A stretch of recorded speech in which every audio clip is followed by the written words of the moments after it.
Glória a Deus. Muito bom, muito bom.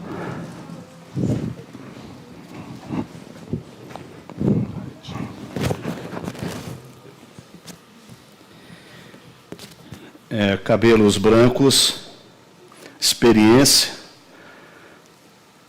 e aumenta mais ainda a responsabilidade, né? Gente, para mim é uma alegria estar aqui. Eu não sei quanto tempo, né, Bernardo, que vocês já estão reunindo aqui, um povo maravilhoso, um povo bonito. E eu estava ali pensando e falando com Deus. Esse espaço ele está curtíssimo, muito pequeno. E escreva, não é uma profetada, mas é uma profecia, é algo assim de Deus para os nossos corações.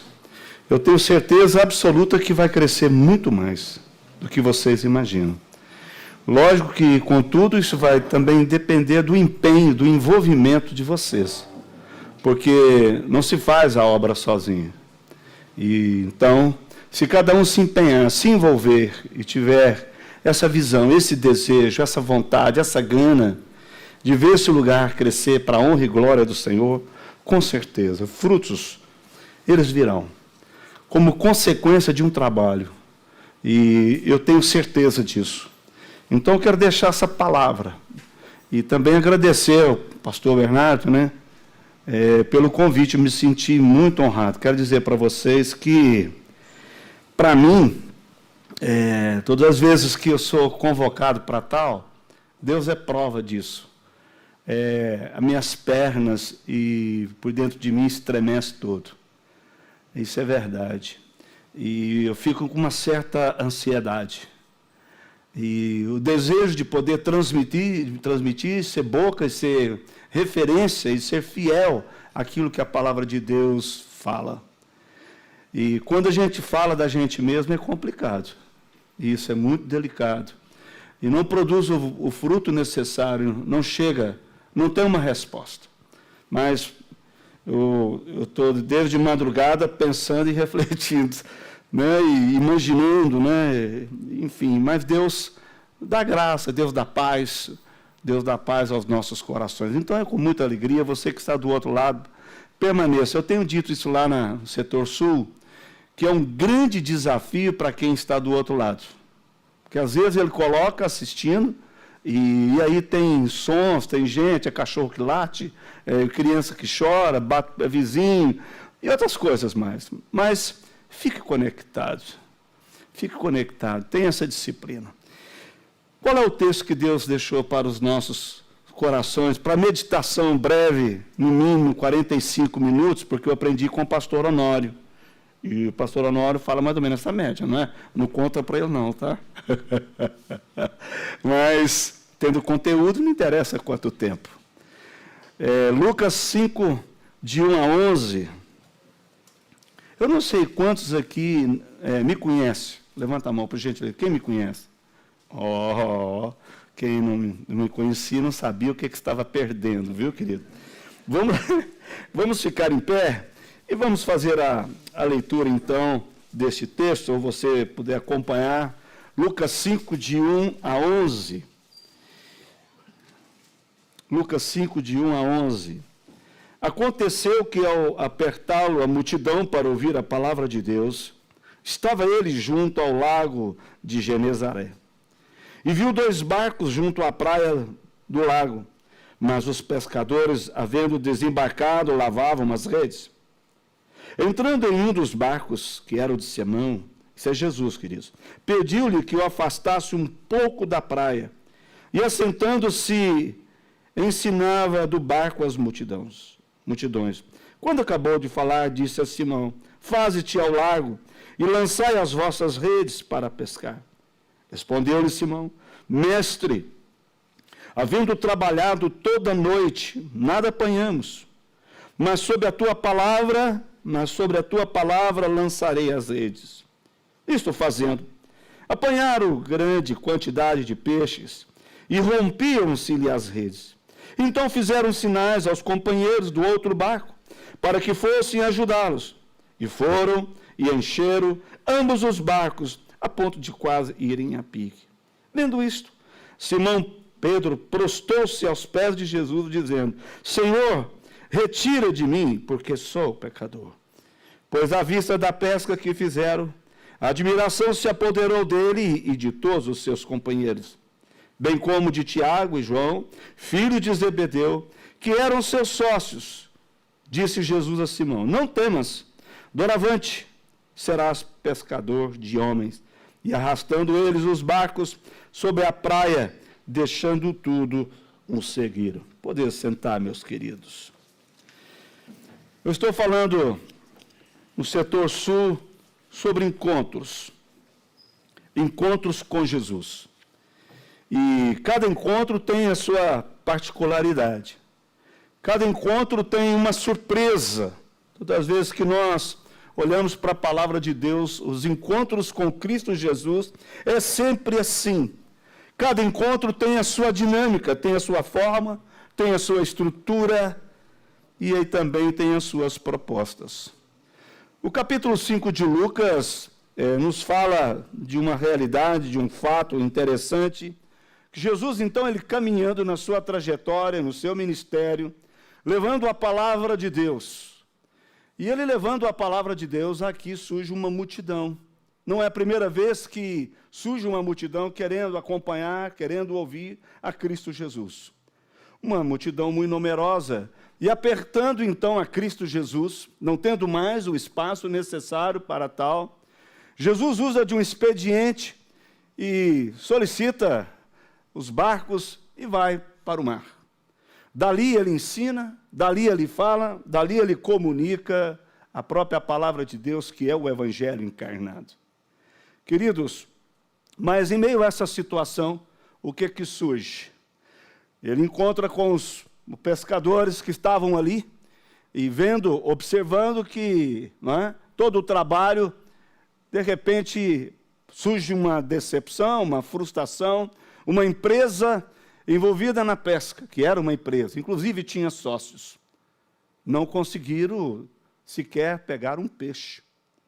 Jesus dá uma palavra, olha para Pedro, que é o Simão, e diz o seguinte: vai para o alto, vai para o lugar mais profundo do mar, e lança as suas redes. E lançaram as redes. E ele diz: sobre a tua palavra, eu lançarei a rede. E lançou. E nós sabemos qual é o resultado depois de tudo isto. Queridos, eu quero pensar com vocês, olha que eu pesquisei, olha que eu orei, e pensando assim, vamos colocar um tema chamativo. Vamos colocar um tema que provoque alguma coisa, mas não tem como inventar. Né? Por mais criativo que a gente seja, o tema é esse, a pesca maravilhosa. É o que você encontra aí no subtítulo ou no título do capítulo, logo de início, a pesca maravilhosa. Não tem como você fugir disso, nesse encontro. E aí a primeira coisa que eu quero dizer para vocês, quais são também as lições práticas para a gente levar para casa, levar para a nossa vida, levar para o nosso dia a dia, na nossa relação com Deus, na nossa relação com Cristo Jesus. Quais são as lições? O que é que eu extraio disso? O que é que eu, olha para mim, o que é que eu posso tirar desse texto? Queridos, são muitas coisas. E resumir fica muito difícil, mas eu quero deixar algumas coisas para vocês aqui. E também para nós, todos nós. Primeira coisa, é importante ouvir a palavra de Deus. Ouvir a palavra de Deus. O propósito dessa multidão é impressionante. Não era receber milagres. Se você observar, já o que antecede o capítulo 5, Jesus já realizara alguns milagres.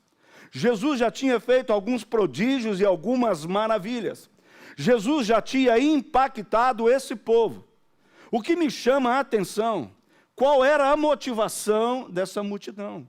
Não era receber um milagre, não era receber algo mais sobre as suas vidas, que pudesse sair dali, então, enriquecidos com alguma coisa. Mas a intenção, a proposta, a motivação dessa multidão era tão simplesmente ouvir a palavra de Deus.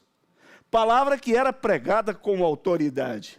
A própria palavra de Deus estava diante deles. Isso me fala muito ao meu coração, porque todas as vezes que Jesus fala, e por onde Jesus andou, por onde Jesus caminhou, em cada lugar, em cada situação, Jesus levou a mensagem do Pai. Mas ele era a própria mensagem. Que privilégio dessa multidão, e com certeza isso afluía e muito mais. Olha, ele está ali, é aquele que fez, é aquele que fala com sabedoria, é aquele que tem algo que nós precisamos agora. Nós precisamos de algo para o nosso coração, nós precisamos de algo agora para a nossa alma, e nós precisamos de algo para o nosso espírito. Corramos então, eu imagino assim, que era a fama de Jesus, como ela crescia. Não tinha internet, não tinha nenhum outro meio de comunicação, não tinha nada de ponta, como a gente percebe hoje, essa riqueza do que nós temos hoje.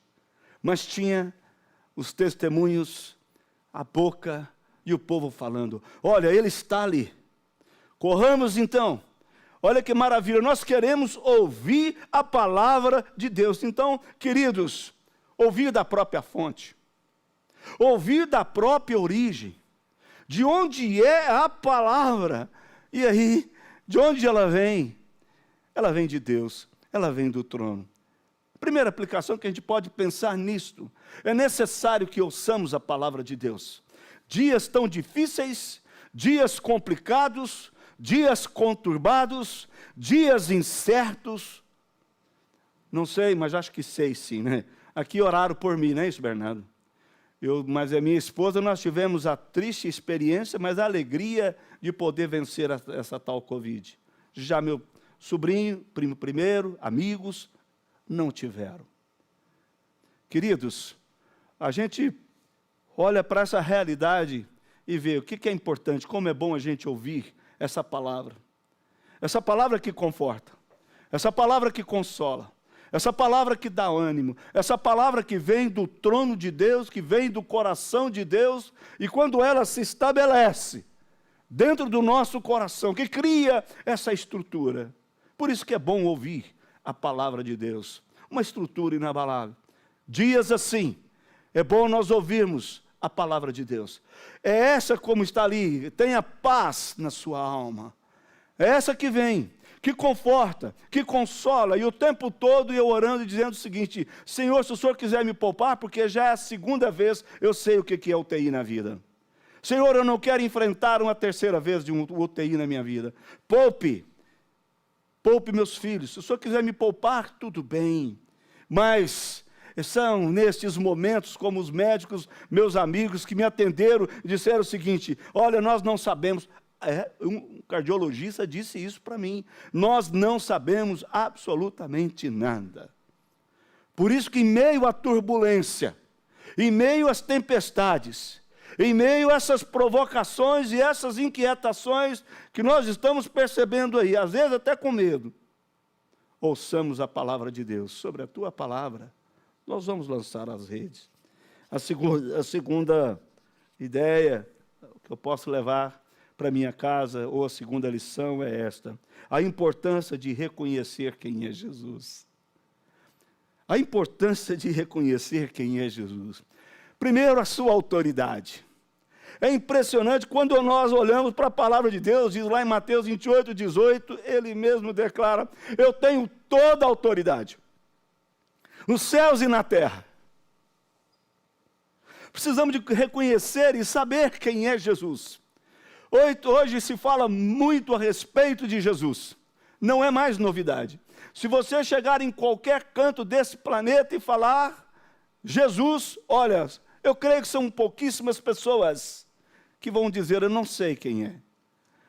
Mas hoje se fala muito a respeito de Jesus, mas pouco se conhece quem é Jesus.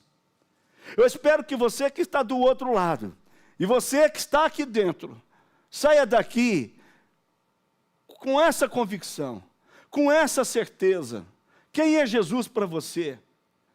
É aquele que tem toda a autoridade sobre céus, sobre terras. é aquele que tem todo o poder. Me faz lembrar, né, sobre a natureza, sobre principados, sobre potestade, que são demônios, sobre enfermidades, enfim, é aquele que diz o seguinte: acalma, uma tempestade, mestre, não te dá, que nós estamos perecendo, estamos prestes a sucumbir, num gesto, numa forma tão suave. Aqui no texto grego não diz que ele gritou, ele simplesmente deu uma ordem. Precisamos reconhecer quem é Jesus. A sua autoridade está nos céus, está na terra, sobre todas as autoridades na face da terra. O seu poder. Precisamos de reconhecer quem é Jesus.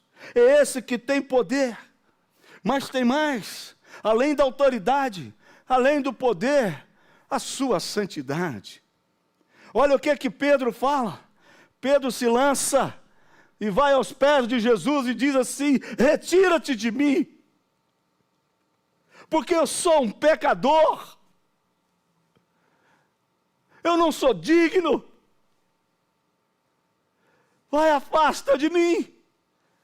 Me faz lembrar Isaías no capítulo 6, quando ele teve aquela visão surreal, extraordinária, quando ele está no templo, num momento tão delicado para a nação.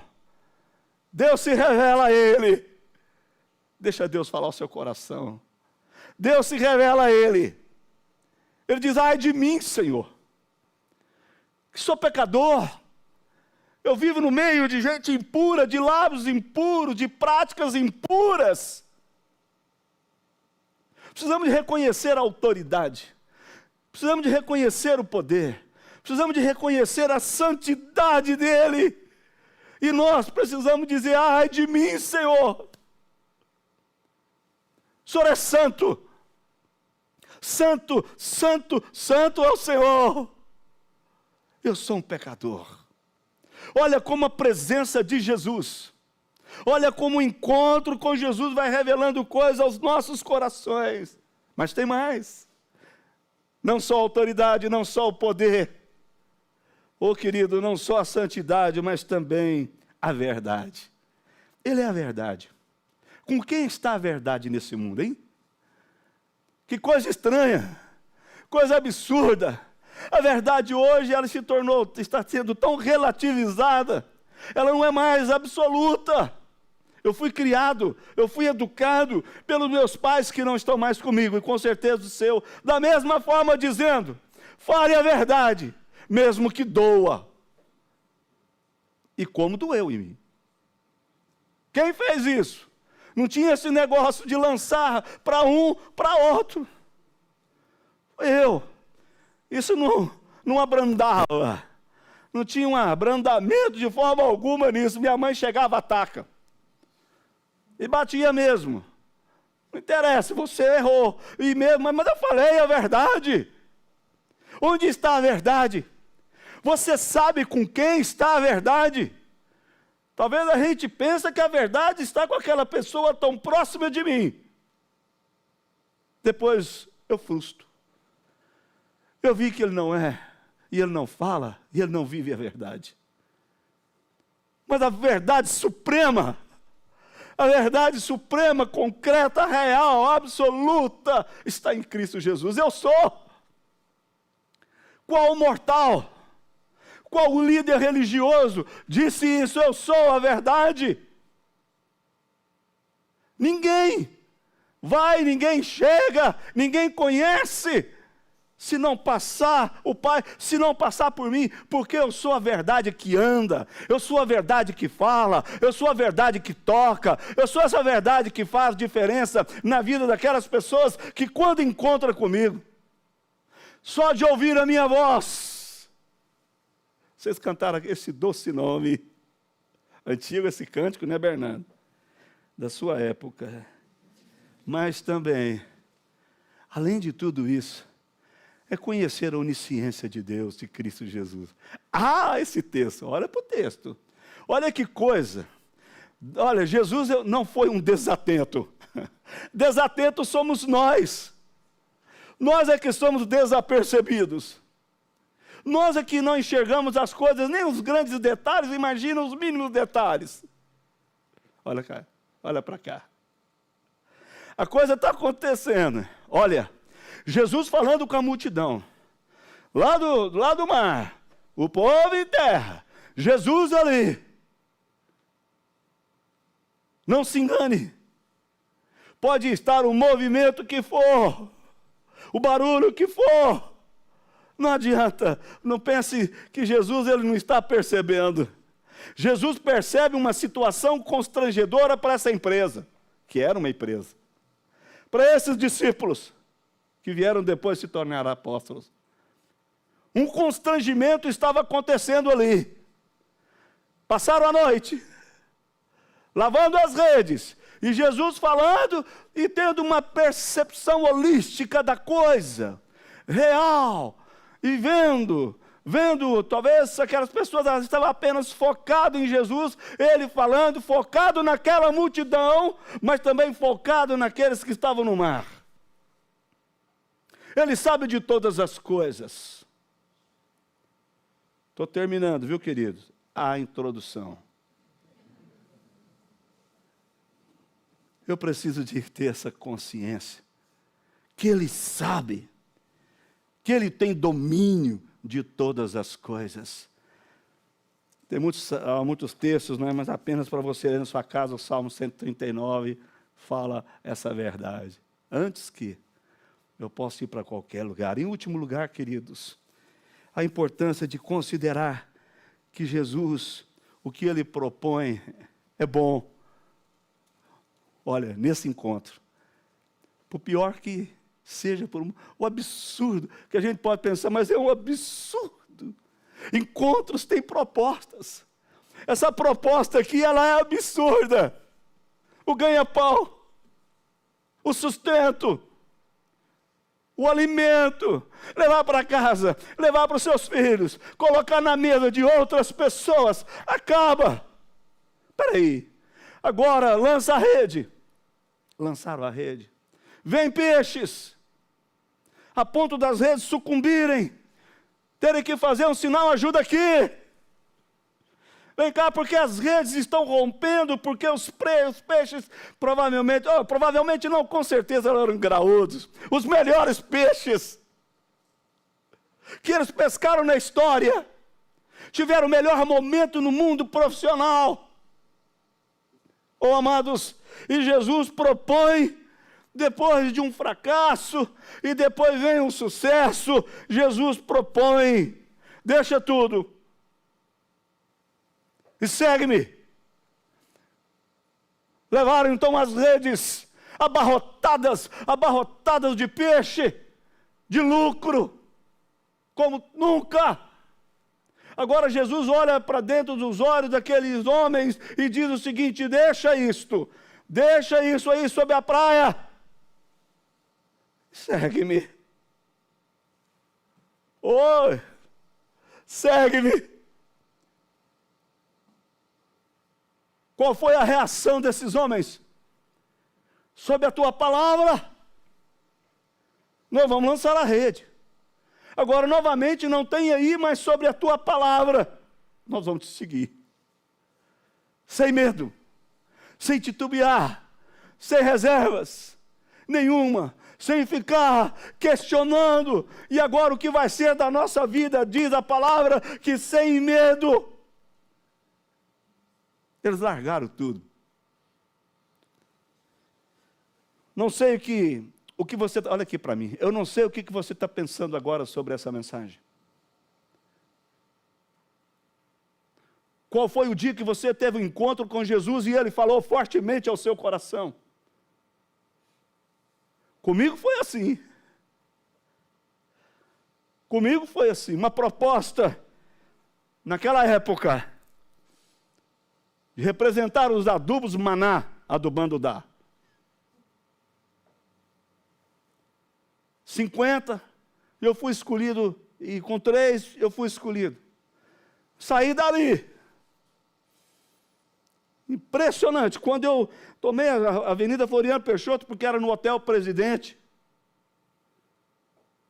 um encontro com esse que era o líder na região para contratar. Bateu no meu coração e falou: esse não é o seu negócio. Esse não é o seu negócio. Eu tenho algo muito maior. Eu cheguei em casa e falei: Cristina, quando eu falei lá a respeito de Deus para o homem falou: olha, aqui não tem Deus não. E quando você passar por aquela porta, se você não aceitar essa proposta, você não volta mais. Cheguei em casa e falei: Cristina, eu não aceitei. Mas como? Eu não aceitei, porque o que Deus falou para mim nitidamente ao meu coração e aqui, eu tenho algo melhor, que será melhor para a sua casa, e será melhor para muitas pessoas. E lá vai para quase 40 anos de ministério. Não tem preço. Queridos, deixar, não sei o que deixar hoje. Eu não sei qual é o chamado que está sendo dito para você nessa manhã, qual é a convocação, mas seguir a Jesus é deixar muita coisa e dizer: talvez sejam prioridades na minha casa, na minha vida, no meu coração, isso me prende, isso me absorve. Não, Jesus, eu vou te seguir, eu vou caminhar contigo. Vale a pena, vale a pena. Eu mais o pastor Ricardo, voltando de Campinas, falávamos sobre isto. Eu voltaria a fazer tudo de novo. Voltaria com 3 filhos do seminário. 3 filhos pequenos. Que luta, mas que luta. Deixa Deus falar o seu coração. Está aí do outro lado. Que luta, mas a vitória é maior. Que sabor, que coisa tremenda. Largar a rede. Largar as redes, mesmo que elas estejam abarrotadas. E seguir a Cristo Jesus. O que muda a nossa história é a palavra de Deus. O que muda, o que vai mudar a minha e a sua história, não é filosofia. Tem nada contra a filosofia. Não é nada. Não é nenhum sistema, nenhuma cultura, nenhum conhecimento extraordinário. Nada disso. O que muda, o que vai mudar a sua vida e as nossas vidas de uma forma radical é o nosso encontro com Cristo Jesus. Amém? Vou parar por aqui. A vontade era de falar 2 horas. E depois você me convidar para almoçar na sua casa, eu ia ter que chamar todos os meus filhos, todos os meus netos, até a Mel, minha cachorrinha, para ir também. Vale a pena encontrar com Cristo Jesus. Vamos ficar em pé, vamos orar.